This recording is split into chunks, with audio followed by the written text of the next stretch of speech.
All right, welcome to this lesson here, which happens to be lesson 2 in this outcome of theoretical versus experimental probability. Lesson 1, we took a look at how do you find the probability that an event is going to happen, both the theoretical and the experimental probability. And in this lesson here, we're going to take a look at how can you calculate the number of times that an event would happen based on how many times you try to get the outcome. So I'm going to give a quick little example here. Let's say we roll a dice, okay?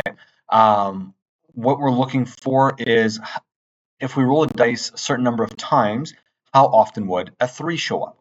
Now, there's the theoretical side of it, which we can calculate, and there's also the experimental side, which we can actually do and actually try with a dice or with a coin or whatever we happen to be doing.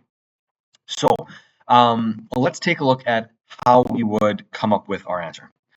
We know that probability is based on the number of or the number of outcomes that we want over the total number of outcomes that we might have.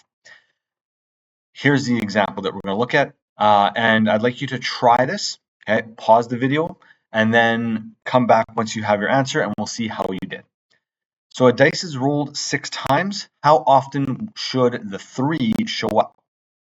So pause it and try to come up with your answer. All right, let's go through how to find the answer. Okay, if you weren't able to get it, that's okay. We're going to, again, go through the answer here. So to find the number of times an event will happen, the first step that we need to do is determine the probability that the event will happen theoretically. This is the theoretical probability, okay, not the experimental. This is theoretical. So we actually have to think about the probability of it happening. We know that for a 3 to show up on a dice, a normal 6-sided die, okay, it's going to be 1 in 6. So probability of a 3 is equal to 1 in 6, or 1 over 6. Then what we're going to do is we're going to take that number and we're going to multiply that probability by the number of times you're going to attempt. So we're going to attempt 6 times. So we multiply 1 over 6 times 6, and that's going to equal to once. Yeah, we would expect that in every 6 rolls that we do, we should get the 3 once. Now, that doesn't always happen. I'm sure you've played lots of games where you happen to get a certain number more often than you would expect, so that's experimental. But theoretically, we would expect it to happen 1 time. All right, let's try another one here. Okay, so a dice is rolled 20 times. Okay, so same thing. How often would you expect the 3 to show up? So pause the video, come back when you get your answer.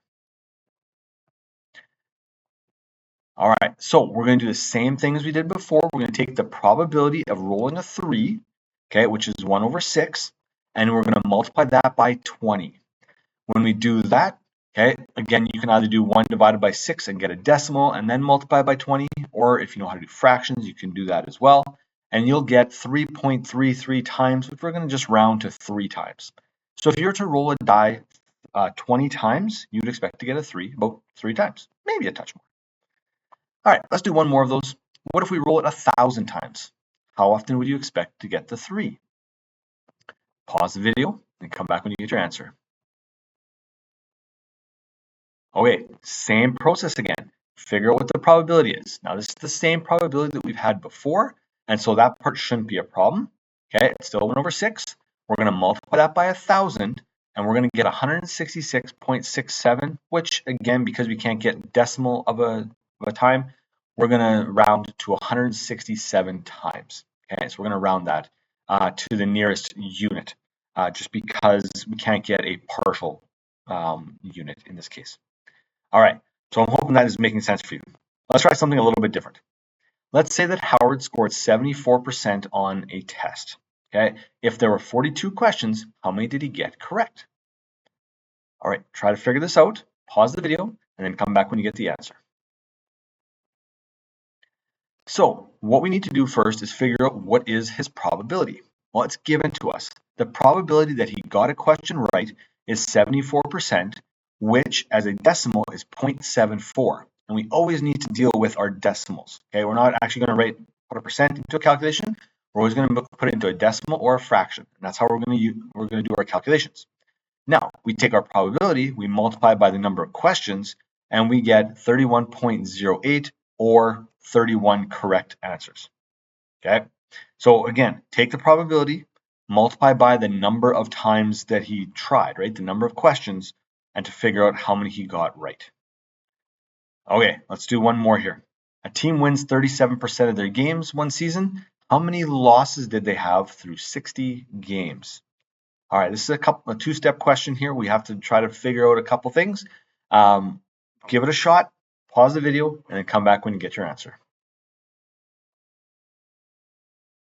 So I'm going to do this one way. You might have a different way to do it, and that's totally fine. What I'm going to do here is I'm going to use the probability that they win, which is 37%. It's not great, and change that into a decimal, so 0.37.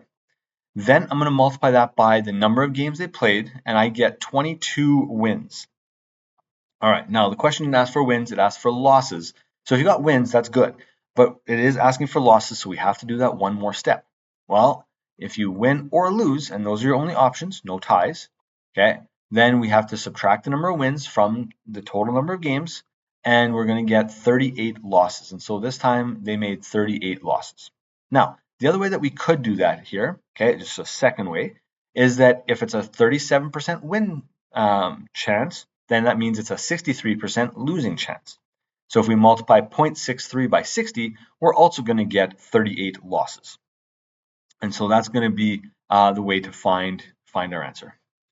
That is the end of the lesson. Okay, I hope that is going to click. I hope that we can maybe do a little bit of practice to bring that in. Take a look through the assignment. If you have questions, please ask. I will gladly answer, whether it is in person in class or whether it is over email as well. Thank you for watching. Have a great rest of the day.